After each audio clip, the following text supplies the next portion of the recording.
आज आपण पाहणार आहोत हॉटेलमध्ये मिळणारा काजू पनीर मसाला। एकदम हॉटेलमधल्यासारखी चव आपल्याला या ठिकाणी भेटणार आहे। तर या ठिकाणी मी 7 ते 8 काजू कोमट पाण्यामध्ये भिजवून घेतलेले आहे। नंतर आपल्याला त्याची प्युरी करून घ्यायची आहे। या ठिकाणी मी तेल गरम करायला ठेवते, त्याच्यामध्ये 1 चमचा साजूक तूप घालून घ्यायचे आहेत। या ठिकाणी 12 ते 13 काजू मी चांगले गोल्डन कलरमध्ये फ्राय करून घेत आहे। त्यानंतर 150 ग्रॅम पनीर आपल्याला फ्राय करून घ्यायचं आहे।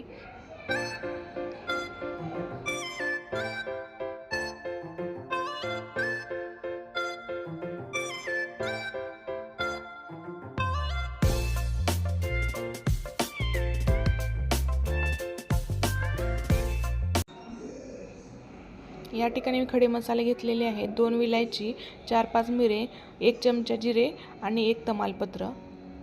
खडे मसाले आपल्याला तेलामध्ये चांगले फ्राय करून घ्यायचे आहेत। त्यानंतर 2 मीडियम आकाराचे कांदे मी बारीक चिरून घेतलेले आहे। कांद्यांना पण चांगले मसाल्यामध्ये फ्राय करून घ्यायचे आहे। आपल्याला कांदे गोल्डन फ्राय कलरमध्ये भाजून घ्यायचे आहेत।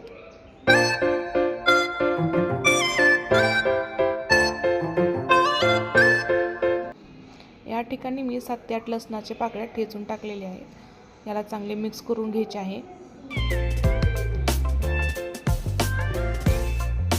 कांदा चांगला फ्राय झाल्यानंतर त्यामध्ये आपण मसाले टाकून घेऊया। तिथे अर्धा चमचा हळद, 1 चमचा लाल तिखट, 1 चमचा जिरे पावडर, 1 चमचा धने पावडर, 1 चमचा काश्मीरी लाल मिरची टाकून घेतलेली आहे आणि 1 चमचा आपल्याला कसुरी मेथी टाकून घ्यायची आहे। त्यामुळे भाजीला चांगली चव लागेल।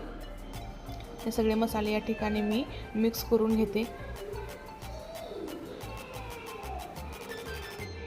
या ठिकाणी तेल सुटेपर्यंत आपल्याला मसाले चांगले भाजून घ्यायचे आहेत। या ठिकाणी तेल सुटले आहे। यानंतर आपण 1 टोमॅटोची प्युरी करून घेतली होती ती यामध्ये टाकून घेऊयात आणि चांगले मिक्स करून घेऊयात।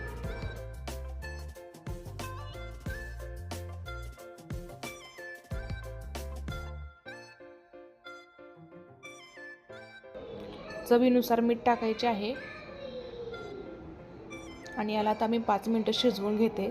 मसाल्याला चांगले तेल सुटेपर्यंत आपल्याला शिजवून घ्यायचं आहे। या ठिकाणी चांगले तेल सुटले आहे मसाल्याला।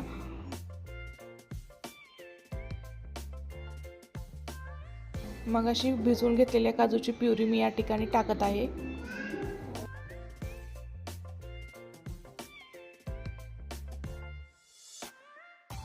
काजूची प्युरी टाकल्यामुळे भाजीला अप्रतिम अशी चव येईल आणि खायलाही खूप सुंदर लागेल। अगदी हॉटेलसारखी चव येते याने। आता या ठिकाणी फ्राय करून घेतलेले काजू आपल्याला टाकून घ्यायचे आहेत। चांगले मिक्स करून घेतल्यानंतर त्याच्यामध्ये आपण पनीर टाकून घेऊयात। पनीर ही भाजीमध्ये चांगले मिक्स करून घ्यायचे आहे आणि आवश्यकतेनुसार पाणी घालून घेऊयात। या ठिकाणी मी कोमट पाण्याचा वापर केलेला आहे। आता झाकून ठेवून आपण 5 मिनिटे भाजीला मंद आचेवर शिजवून घेऊयात। 5 मिनिटांनंतर या ठिकाणी भाजीला चांगली उकळी आलेली आहे। चांगले मिक्स करून घेऊ। अगदी हॉटेलसारखी चव देणारी काजू पनीर मसाला आपल्या घरच्या घरी तयार आहे। तर तुम्ही पण नक्की ही रेसिपी ट्राय करून पहा, नक्की तुम्हाला आवडेल। तर चला भेटूया आपण एका नवीन व्हिडिओजमध्ये। तोपर्यंत बाय बाय।